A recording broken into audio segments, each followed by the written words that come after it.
नमस्कार, आप देख रहे हैं न्यूज 24। मैं हूं विपनेश माथुर। बात करेंगे आज के बड़े फैसले की। जी हां, बाबरी केस में सभी 32 आरोपियों को लखनऊ की सीबीआई अदालत ने बरी कर दिया है। ये आज की सबसे बड़ी खबर है। ऐतिहासिक फैसला। 28 साल बाद कोर्ट ने कहा कि विध्वंस की घटना पूर्व नियोजित नहीं थी और ये अचानक हुई थी। कोर्ट ने 28 साल से चले आ रहे इस विवाद पर अपना फैसला आज सुनाया है और इसके बाद तमाम जो लोग आरोपी इस केस में थे, जो बरी हुए हैं, उनकी खुशी का ठिकाना नहीं है और इस फैसले का स्वागत करते हुए ऐतिहासिक दिन बताया है तमाम नेताओं ने। वहीं बाबरी विध्वंस केस में अदालत के फैसले पर असदुद्दीन ओवैसी ने सवाल उठाए हैं। ओवैसी ने सवाल किया है कि फैसले से क्या संदेश देना चाहते हैं। उन्होंने आज की तारीख को काला दिन बताते हुए सवाल किया कि क्या जादू से मस्जिद को गिराया गया। उन्होंने यह भी कहा फैसले के खिलाफ सीबीआई को अपील करनी चाहिए। अगर सीबीआई ने ऐसा नहीं किया तो Muslim personal law board appeal करेगा। सुनिए। अगर सुप्रीम कोर्ट ये कहता है कि egregious violation of rule of law, तो क्या कोई जादू से मस्जिद को शहीद कर दिया गया था 6 दिसंबर को? क्या कोई जादू से वहां पर 28 और 29 दिसंबर की रात 49 में मूर्तियां रखी गई थी? क्या कोई जादू से उसके ताले खोले गए थे जब राजीव गांधी प्राइम मिनिस्टर थे? कि सीबीआई अपनी इंडिपेंडेंस को बरकरार रखने के लिए अपील करेगी या नहीं करेगी। और अगर सीबीआई नहीं करती तो मैं मुस्लिम पर्सनल लॉ बोर्ड के जिम्मेदारों से अपील करूंगा कि वो इसके खिलाफ अपील करे। तो असदुद्दीन ओवैसी को आप सुन रहे थे। काला दिन बताया है, इसको इंसाफ नहीं बताया है। साथ ही कहा है कि सीबीआई अपील करे, अगर सीबीआई नहीं करेगी तो पर्सनल लॉ बोर्ड अपील करेगा। और फैसला आने के बाद सियासी जो प्रतिक्रियाएं हैं वो भी सामने आने लगी हैं। सबसे पहले आपको सुनाते हैं कि इस फैसले के बाद लालकृष्ण आडवाणी का क्या रिएक्शन सबसे पहले सामने निकल कर आया। कहा कि आज का दिन हम सभी के लिए खुशी का दिन है। साथ ही लालकृष्ण आडवाणी जी ने जय श्री राम का नारा भी लगाया और आइए आपको सीधे सुनवा देते हैं कि फैसला आने के बाद क्या कुछ उनकी तरफ से कहा गया।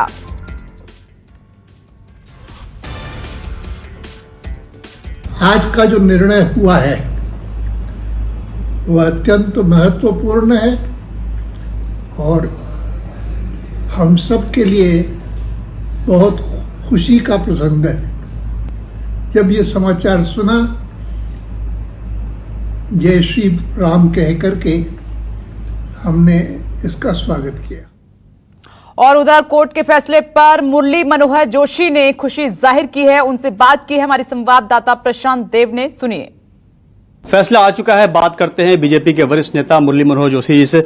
सर, फैसले में बिल्कुल क्लीन चिट दे दी गई है और षड्यंत्र वाली बात को खत्म कर दिया गया है, तो ये किसने षड्यंत्र रचा था? ये तो आप जब कोर्ट का निर्णय पढ़ेंगे तो आपको सब पता लग जाएगा। हम कोर्ट के निर्णय का स्वागत करते हैं और देश को बधाई देते हैं इस अवसर पर और भगवान से प्रार्थना करते हैं कि सबको सन्मति दे भगवान, देश आगे बढ़े, राम मंदिर का निर्माण हो। तो अपनी प्रतिक्रिया देते हुए न्यूज 24 पे मुरली मनोहर जोशी जी का कहना है कि कहीं से कोई षड्यंत्र नहीं था, देश आगे बढ़े और आखिर में उन्होंने फिर वही कहा कि भगवान राम की वजह से सब कुछ हुआ है, भगवान राम सबको सन्मति दें, यही इनकी भावना है। और फैसला आने के बाद बीजेपी और कांग्रेस के कई नेताओं ने भी अपनी प्रतिक्रियाएं दी हैं। सुनिए। उन पर झूठे आरोप लगाए थे, वो आरोप निर्मूल साबित हुए हैं। दूध का दूध और पानी का पानी विशेष अदालत के फैसले से हो गया है। हम कोर्ट के इस फैसले का स्वागत करते हैं। का मुरली मनोहर जोशी जी का, सभी का, माँ भारती जी का, ऋतंबरा जी का, सतीश प्रधान जी का, जो उस वक्त वहाँ मौजूद थे और संघर्ष कर रहे थे, मैं सबका स्वागत और अभिनंदन करता हूँ। बाबरी केस में 28 वर्षों के बाद आज जिस तरह से पूरे देश ने देखा कि फिर एक बार न्याय की जीत हुई है, हम इस फैसले का, माननीय न्यायालय के फैसले का हम स्वागत करते हैं और सभी को बधाई देते हैं। जो लोग इसमें हमारे आरोपी थे, आज वो पूरी तरीके से उन्होंने न्याय के सामने जाकर ये बता दिया कि अभी हमारे यहाँ देश में न्याय का राज है, कानून का राज है। इसी को कहते हैं राम राज, इसी को कहते हैं कानून का राज। और जो सांप्रदायिक शक्तियां थी उनकी हार हुई है। इस फैसले का हम दिल से स्वागत करते हैं। बाबरी मस्जिद डिमोलिश कर दी गई। अदालत का कहना है कि ना कोई मुजरिम है और ना कोई जिम्मेदार है। आप बतलाओ कि इंसाफ कहां से मांगे? सारे कातिल, सारे हाकिम, सारे मुंसिफ एक से हैं। कहां जाए इंसाफ मांगने के लिए? सबको बरी कर दिया गया। मैं सिर्फ इतना कहूंगा कि हम सब अदालतों का सम्मान करते हैं, लेकिन अदालतों के फैसले अगर इसी तरीके से आएंगे तो अदालतों का सम्मान कम होता चला जाए। तो आप देख रहे हैं इस वक्त की फैसला आने के बाद अदालत ने 28 साल बाद ये ऐतिहासिक फैसला दिया है, जिसमें जिन 32 आरोपियों को बरी किया गया है उनमें खुशी की लहर है। लेकिन दूसरी तरफ एआईएमआईएम अध्यक्ष, उनकी तरफ से इस पर असंतोष जाहिर किया गया, काला दिन बताया। तो कांग्रेस ने भी इस पर अपना असंतोष जाहिर किया है, लेकिन दूसरी तरफ खुशी की लहर है। और अब इस खबर पर मेरे साथ लखनऊ से मानस श्रीवास्तव जुड़ गए हैं और दिल्ली से अमित कुमार जुड़ गए हैं। अमित, मैं आपके पास आऊंगी, लेकिन सबसे पहले मुझे लखनऊ जाना होगा। मैं आपके पास आ रही हूं मानस। देखिए, चारों तरफ ना खुशी की लहर है। 28 साल बाद यह फैसला आया है, लेकिन कांग्रेस और एआईएमआईएम की तरफ से असंतोष जाहिर किया गया है। इसको काला दिन बताया जा रहा है। लखनऊ में क्या स्थिति बनी हुई है, क्या माहौल है, क्योंकि इस मामले का पुख्ता कनेक्शन लखनऊ से भी है।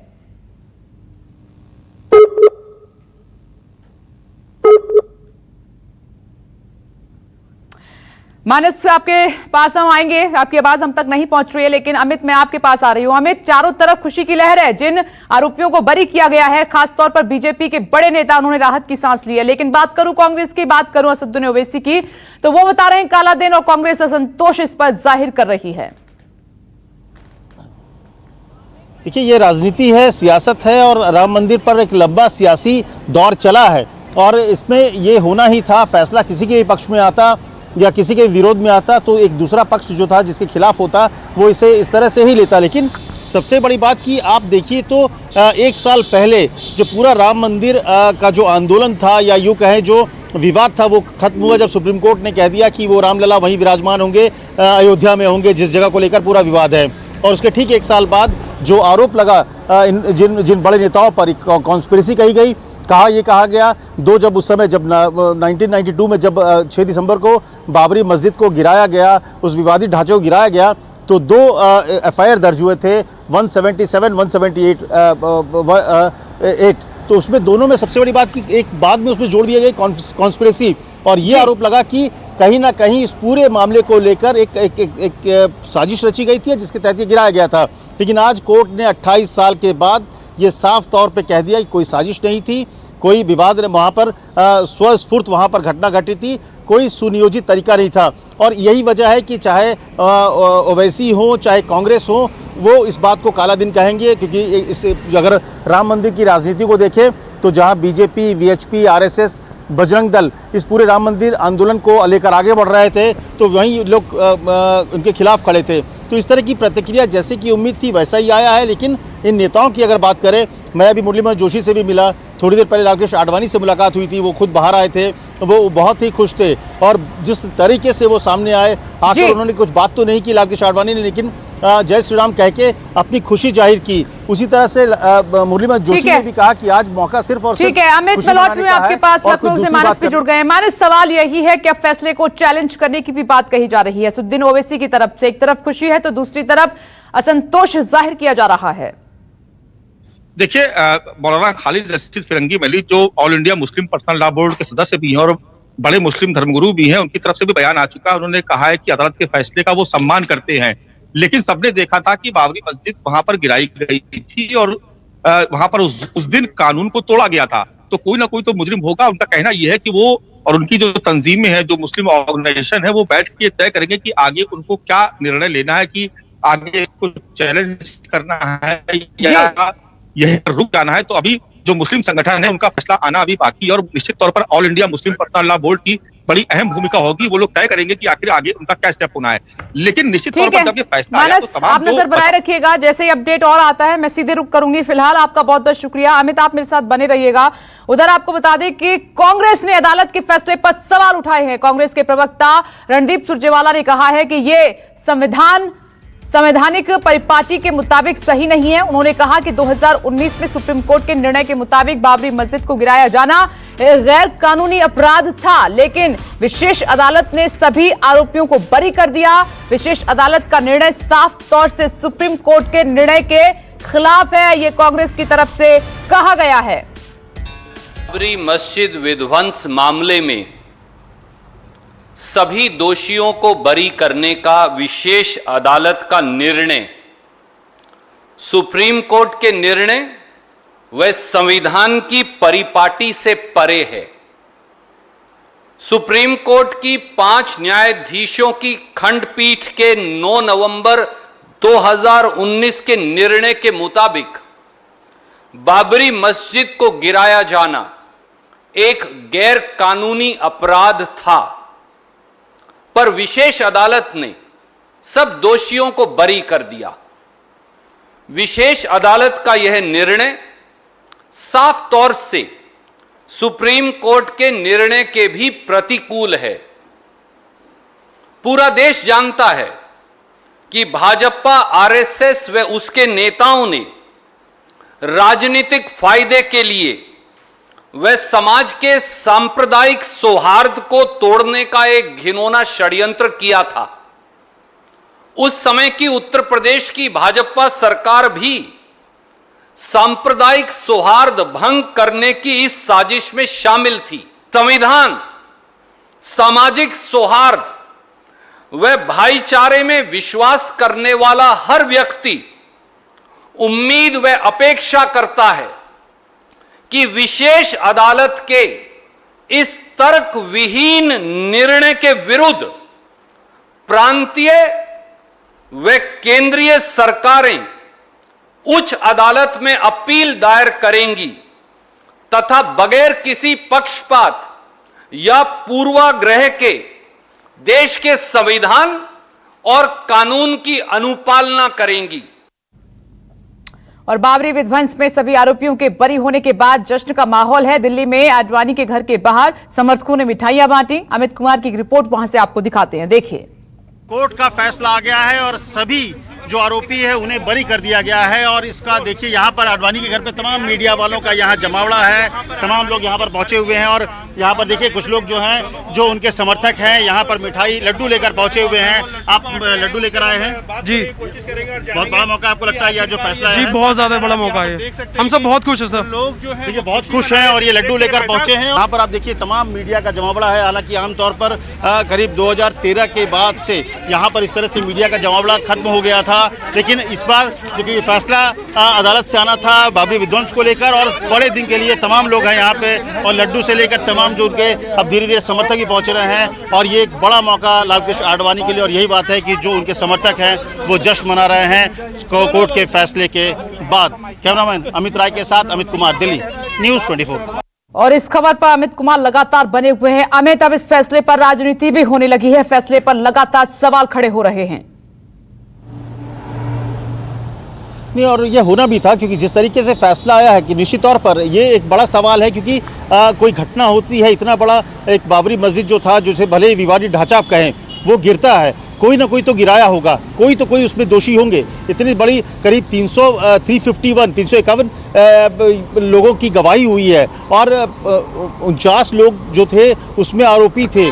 इतनी गवाही के बाद इतने 28 साल से मामला चलता है, और इसके बावजूद अगर ये निकलता है कि कॉन्स्पिरेसी नहीं थी, जो कार सेवक वहाँ पहुँचे थे उन लोगों ने वहाँ पर जो हालात पैदा हुए, उसके बाद ये घटना घटी।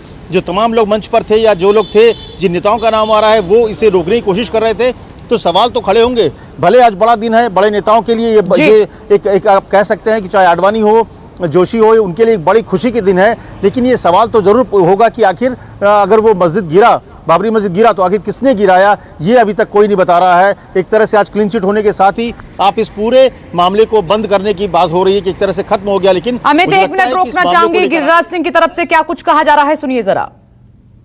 की संस्कृति में रोड़ा अटकाने का, लोकतंत्र के नाम पर वोट बैंक की राजनीति करने वाले, खास करके एक पार्टी विशेष कांग्रेस, मैं नाम लेके कहता हूं, कोर्ट में अटकाने का काम किया। और कभी उन्होंने बंटवारे के बाद जो पाकिस्तान में बचे मंदिरों को, हजारों मंदिरों को तोड़ दी गई, गुरुद्वारे तोड़ दिए गए, यहां कोई मोमबत्ती अगरबत्ती वाले लोग जो बात बात पर निकालते हैं, लोकतंत्र की दुहाई देते हैं, किन्हीं की जुबान नहीं खुली। मैं फिर कोटिशा धन्यवाद देता हूं कि भारत के सांस्कृतिक विरासत पर वोट की राजनीति करना छोड़ दें। भारत, यही मेरा अंतिम है। तो देखिए, फैसला एक तरफ और जो नेता इसमें बरी हुए हैं उनकी खुशी एक तरफ, लेकिन दूसरा सवाल तो अब भी ये बना हुआ है कि अगर इन लोगों ने बाबरी मस्जिद को नहीं ढाया, नहीं गिराया, तो फिर किसने बाबरी मस्जिद को तोड़ा, ये अभी तक साफ नहीं है। इसीलिए विपक्ष इस पर सवाल उठा रहा है। नमस्कार, मैं हूं मानक गुप्ता। अगर आपको हमारा ये वीडियो पसंद आया हो तो इसे लाइक और शेयर जरूर करें, और हां, हमें सब्सक्राइब और फॉलो करना ना भूलें ताकि आप देश और दुनिया की कोई खबर मिस ना करें। तो जुड़े रहिए हमारे साथ और देखते रहिए News 24।